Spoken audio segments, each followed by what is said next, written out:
Olá, eu sou Suzana Barelli, hoje é domingo e eu trago aqui para vocês um resumo do que foi notícia no mundo do vinho na semana que passou. Eu começo com uma viagem que eu fiz para Freixenet. Eu acabei de chegar de Barcelona, meu voo pousou hoje cedo e eu fui para acompanhar o lançamento ou a comemoração dos 50 anos do Cava Cordon Negro, que é o cava mais vendido da Freixenet. Foi um evento grande lá em Barcelona. E a principal novidade foi o novo rótulo, é um rótulo preto, mais estilizado, tem mais classe, que aliás é uma marca que vem vendendo cada vez mais no Brasil, que é uma coisa que a gente precisa acompanhar. Mas bom, teve o lançamento, teve a festa de lançamento, o bolo em formato com garrafa do cava, né? E na Espanha os espumantes elaborados com segunda fermentação e seguindo todas as regras, eles são denominados cava. Bom, mas eu fui lá, me interessava entender muito mais a produção desse vinho, né, do que essa questão de marketing. E aí, na visita à vinícola, teve dois pontos que me chamaram muita atenção, que é o que eu quero trazer aqui. O primeiro foi, a gente visitou a parte mais histórica, né, da vinícola, toda a construção, como o vinho era antigamente, né, a elaboração, as garrafas mais antigas. Tem uma espécie de um museu lá que conta essa história. Não é bem um museu, mas tem uma exposição que conta essa história. Mas o que me interessou muito é a história da Dolores Sala. A Dolores, ela assumiu a vinícola durante a Revolução Espanhola, a Guerra Civil Espanhola. Ela perdeu tanto o marido quanto o filho mais velho na guerra. E ela conseguiu liderar a Freixenet e continuar elaborando o cava, cuidando das uvas, colheita, tudo mais, durante a Guerra Civil Espanhola. Ela e a filha mais velha dela, que se eu não me engano se chama Pilar. E como vocês sabem, eu gosto muito de histórias de mulheres no mundo do vinho. Essa é uma delas e eu fiquei lá fazendo 1000 perguntas sobre a Dolores e qualquer hora eu vou escrever aqui sobre isso. O segundo ponto que me levou nessa viagem é entender um pouquinho mais o que está acontecendo no mundo dos cavas.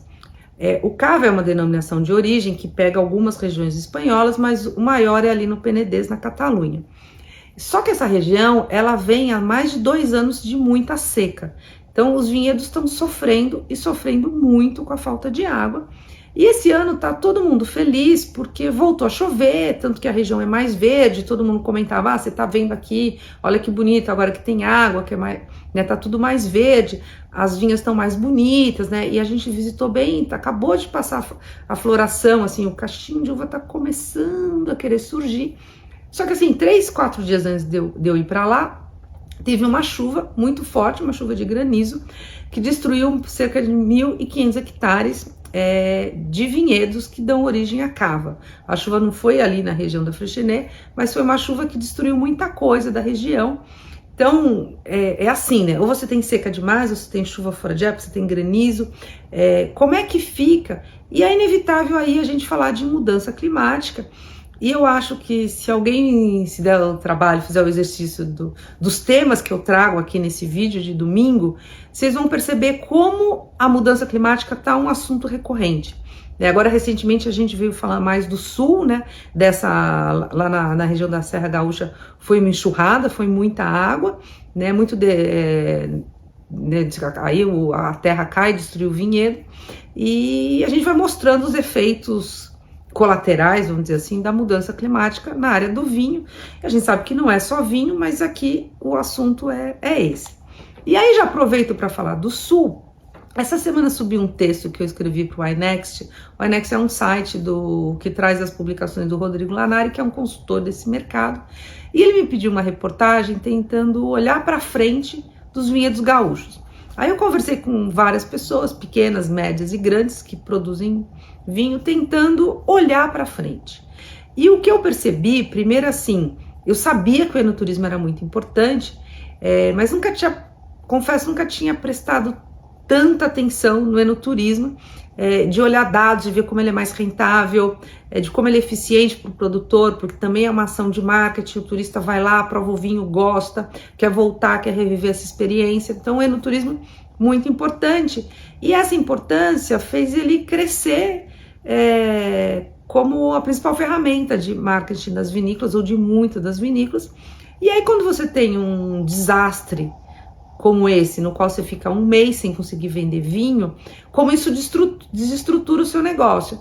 Então vale desde a máxima de não colocar todos os ovos na mesma cesta, né, uma máxima básica de investimentos, mas também o olhar para frente, porque se não bastasse isso, o principal mercado pro vinho gaúcho é exatamente Porto Alegre, que também a gente acompanhou a tragédia que foi, né, um monte de restaurante fechado, um monte de coisa, então também assim, você não tem nem como desovar sua produção para o seu maior cliente. Então a reportagem trouxe isso, trouxe outros aspectos. Eu acho que a questão de sustentabilidade tem que entrar urgente no sul e entrar com mais força. Você tem alguns produtores praticando a agricultura, a viticultura regenerativa, tem que pensar mais nisso na natureza e no que a gente vai dar de contrapartida para a natureza, né?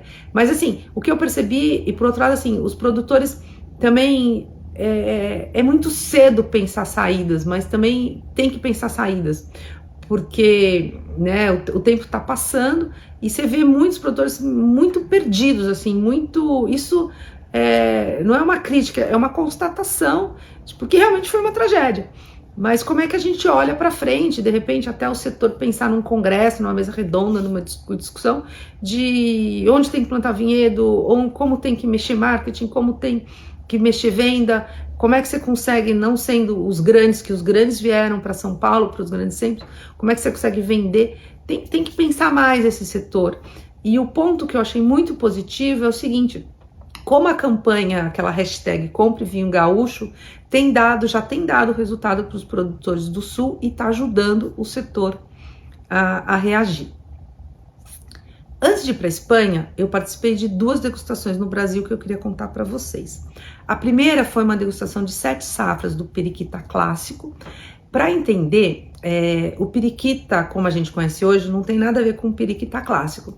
O Periquita, em um dado momento da sua história, foi decidido se elaborar um vinho mais simples, mais fácil de vender, fácil de beber e que agrade a mais consumidores. Só que o Periquita de antigamente, ele tinha um outro perfil. Ele era um vinho mais rústico, mais estruturado, mesmo sendo elaborado pelas mesmas uvas. Aí, em 1992, o Domingos Soares Franco, que é o enólogo até hoje do Periquita, ele resolveu lançar o Periquita clássico. O que é? É o periquita elaborado como ele era feito antigamente. Então, vinificação com engaço, maneira diferente da produtividade das vinhas e vários assuntos que são mais técnicos. Mas o fato é que é um vinho mais complexo e não é um vinho que é engarrafado e está pronto para beber. Ao contrário do periquita que a gente consome hoje em dia.